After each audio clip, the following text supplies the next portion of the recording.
दोस्तों, Robert Kiyosaki द्वारा लिखी गई book rich dad poor dad एक ऐसी बुक मानी जाती है जो कि दुनिया के हर उस इंसान को पढ़नी चाहिए जो 9 to 5 की जॉब के चक्रव्यूह से बाहर निकलना चाहता है, जो असली अमीर बनना चाहता है। असली अमीर मैं इसलिए बोल रहा हूँ क्योंकि हमारे आसपास कई ऐसे अमीर लोग होते हैं जो दिखने में तो अमीर हैं लेकिन अंदर से पूरी तरह से खोखले होते हैं। और ये सब कुछ आपको आगे समझ आएगा कि आप उन लोगों की तुलना में कितने अच्छे हो जो खुद को अमीर दिखाते हैं लेकिन वास्तव में होते नहीं है। रिच डैड पुअर डैड एक ऐसी बुक है जिसको पढ़ने के लिए कई सक्सेसफुल बिजनेसमैन और कई सक्सेसफुल लीडर्स सलाह देते हैं। मैंने आज से लगभग 19 साल पहले एक बुक पढ़ी थी। उस बुक का नाम है रिच डैड पुअर डैड। एक बहुत फेमस बुक है रिच डैड पुअर डैड, अगर आपने पढ़ी। और उस रिच डैड पुअर डैड की आप बात कर रहे हैं? Sorry, rich dad poor dad. ये बुक मैंने 1999 या 2000 में पढ़ी थी, तो बहुत साल पहले। तो चलिए जानते हैं कि आखिर इस बुक में ऐसा कौन सा अमीर बनने का राज छिपा है जो कि इसे इतना खास बनाता है। दोस्तों, रॉबर्ट जब 9 साल के थे तब उनकी स्कूल के कुछ अमीर बच्चे अपने वीकेंड को एंजॉय करने के लिए अपने एक अमीर दोस्त के साथ समुद्र किनारे बने हुए घर जा रहे थे। लेकिन उन्होंने रॉबर्ट को इनवाइट नहीं किया क्योंकि रॉबर्ट गरीब थे और इस चीज का रॉबर्ट को बहुत बुरा लगा और वो अपने घर जाकर अपने डैडी से बोले, डैडी क्या आप मुझे बता सकते हैं कि अमीर कैसे बना जाता है। लेकिन इस बात का उनके डैडी के पास कोई जवाब नहीं था। कुछ देर सोचने के बाद उन्होंने बोला कि देखो बेटा, अगर तुम्हें अमीर बनना है तो तुम्हें पैसा बनाना सीखना होगा और उसके लिए तुम अपने दिमाग का इस्तेमाल करो। इतना सुनने के बाद रॉबर्ट समझ गए थे कि उनके पास असल में इस बात का कोई जवाब नहीं है कि अमीर कैसे बना जाता है। दूसरे दिन रॉबर्ट और उनके खास दोस्त माइक ने एक साथ मिलकर पैसे बनाने का एक आइडिया खोजा और वो कुछ जस्ते की पुरानी ट्यूब्स को इकट्ठी करने लगे और फिर उन्हें पिघलाकर वो नकली सिक्के बनाने लगे। लेकिन इस पर रॉबर्ट के डैडी ने उन्हें बताया कि देखो बेटा, ऐसा करना गैर कानूनी है। अगर तुम वास्तव में पैसा बनाना सीखना चाहते हो तो तुम्हें यह सवाल अपने दोस्त माइक के पिता से पूछना चाहिए। और यही से रॉबर्ट की लाइफ में एंट्री होती है माइक के पिता की, जिन्हें वो अपने मुंह बोले पिता मानते हैं और जिन्हें वो रिच डैडी बोलते हैं।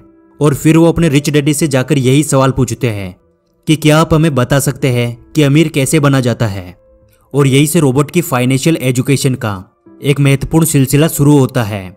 उनके रिच डैडी उन्हें लाइफ के अलग अलग स्टेज में अमीर बनने के लिए और हमेशा अमीर बने रहने के लिए कुछ इंपॉर्टेंट लेसन सिखाते हैं, जैसे पैसों को किस तरह मैनेज किया जाता है, पैसों से पैसा कैसे बनाते हैं और ऐसी कौन सी गलतियां हैं जिनकी वजह से गरीब हमेशा गरीब रहता है। और साथ ही वो बताते हैं कि अगर कोई गरीब इंसान अमीर बनना चाहता है तो उसे क्या करना चाहिए। तो अब हम बात करते हैं उन्हीं इंपॉर्टेंट लेसन्स के बारे में। लेसन नंबर 1, अमीर लोग पैसे के लिए काम नहीं करते। दोस्तों, रॉबर्ट कहते हैं कि दुनिया के ज्यादातर लोग रेट रेस में फंसे हुए हैं। वह अच्छी पढ़ाई करते हैं, बड़ी डिग्रीज लेते हैं और फिर एक नौकरी मिलने के बाद शादी करते हैं और फिर एक अच्छा घर और गाड़ी खरीद लेते हैं। फिर वे बाकी की पूरी जिंदगी उस नौकरी से कमाए पैसों से अपने घर और गाड़ी का लोन चुकाते हुए निकाल देते हैं। और जैसे ही उन्हें दोबारा कोई अच्छा ऑफर मिलता है वो एक बार फिर से लोन पर महंगी चीजें खरीद लेते हैं। उन लोगों को इस बात का एहसास तक नहीं होता कि वो मेहनत तो सबसे ज्यादा करते हैं, लेकिन उनकी इस मेहनत का असली फायदा किसी और का होता है। बहुत सारे लोग इस रेट रेस से बाहर भी निकलना चाहते हैं लेकिन तब तक बहुत देर हो जाती है।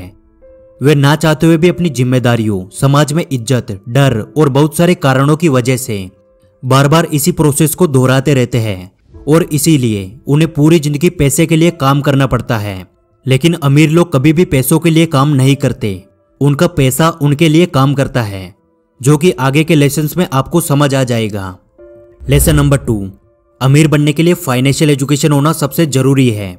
दोस्तों, रॉबर्ट कहते हैं कि हमारे स्कूल हमें एक अच्छा नौकर बनने के लिए तैयार करते हैं। हमारा एजुकेशन सिस्टम इस तरह से बनाया गया है कि बहुत सारी पढ़ाई करो, अच्छी डिग्री हासिल करो और फिर एक अच्छी नौकरी लग जाओ। लेकिन सच्चाई यह है कि एक नौकरी किसी भी इंसान को अमीर नहीं बना सकती, क्योंकि नौकरी करने वाला इंसान जाने अनजाने में उसी रेट रेस का हिस्सा बन जाता है। और इस रेट रेस से हमेशा बाहर रहने के लिए रिच डैड रॉबर्ट को बताते हैं एसेट्स और लायबिलिटीज के बारे में। एसेट्स वो चीज है जो हमारी जेब में पैसा डालती है और लायबिलिटीज वो चीज है जो हमारी जेब से पैसा निकालती है। एग्जाम्पल के लिए आपने एक कार खरीद कर उसे किसी ऐसे काम पे लगा दिया जहां से हर महीने उसका पैसा मिलता है, उसका किराया मिलता है, तो उसे एसेट्स कहते हैं, क्योंकि वो कार आपकी जेब में पैसा डाल रही है।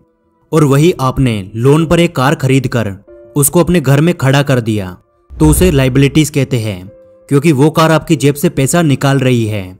इसलिए यदि किसी भी इंसान को अमीर बनना है तो रिच डैड कहते हैं उसे सबसे ज्यादा एसेट्स बनाने चाहिए और जितना हो सके उतनी कम लाइबिलिटीज रखनी चाहिए।